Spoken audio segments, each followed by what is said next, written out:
Bonjour, j'ai l'honneur d'accueillir Mounir Majoubi. Bienvenue. Bonjour. Vous êtes le secrétaire d'État chargé du numérique. On est ici au Salon des entrepreneurs de Paris. Vous êtes venu parler aux entrepreneurs, le Premier ministre aussi.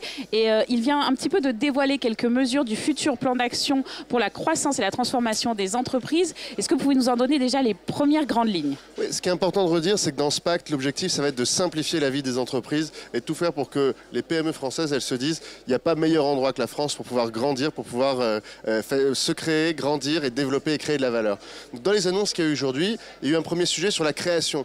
De dire que en France, il faut que créer ne soit pas la première des difficultés pour un entrepreneur. Il faut que créer juridiquement la boîte, ce soit rapide. Le Premier ministre a dit 30 minutes, 100% en ligne, je suis très heureux.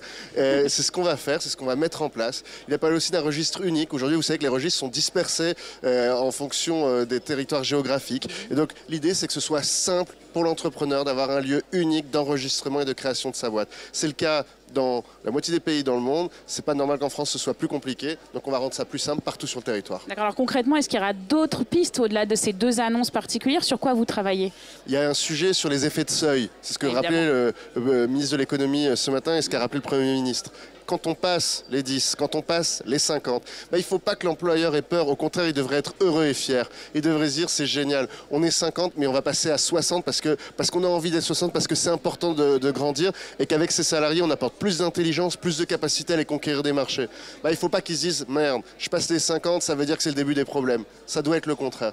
Donc on va, et ça a été tout un travail et une discussion, tout faire pour que ces effets de seuil ne créent pas d'externalités négatives, de conséquences négatives sur l'entreprise. D'accord, ces messages, c'est un peu ce que vous rencontrez beaucoup de startups, c'est un peu ce qu'ils vous font passer, c'est-à-dire que oui, c'est facile de créer son entreprise, mais derrière, j'ai quand même beaucoup de freins juridiques, administratifs, etc., qui m'empêchent de grandir. Ouais. Qui empêche de grandir, et on a lancé une initiative en même temps que le pacte qui s'adresse aux entreprises d'innovation, qui était ce tour des startups. Là, on allait voir toutes les petites entreprises d'innovation, donc ces startups françaises, en leur demandant qu'est-ce qui vous empêche d'aller à l'étape d'après, qu'est-ce qui vous bloque. Les sujets qu'on entend, c'est sur le recrutement. On a besoin de recruter plus facilement des talents étrangers. On a besoin de trouver des candidats qui n'existent plus assez. C'est-à-dire que sur les compétences numériques, on manque de candidats.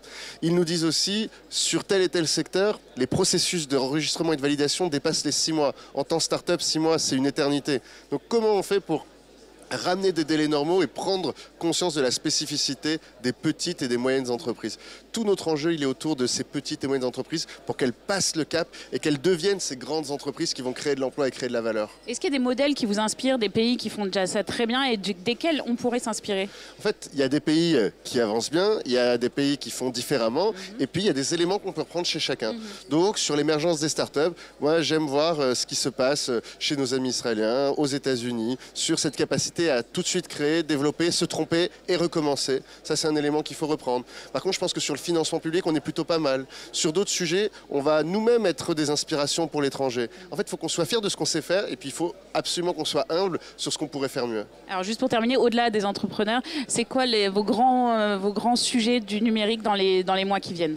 Ouais, un grand sujet, c'est transformer l'État. C'est que l'État soit numériquement un champion mondial au service des Français, et l'inclusion. C'est-à-dire que si on veut être un champion du numérique, il faut qu'on s'occupe des 20% de Français qui ne savent pas utiliser le numérique.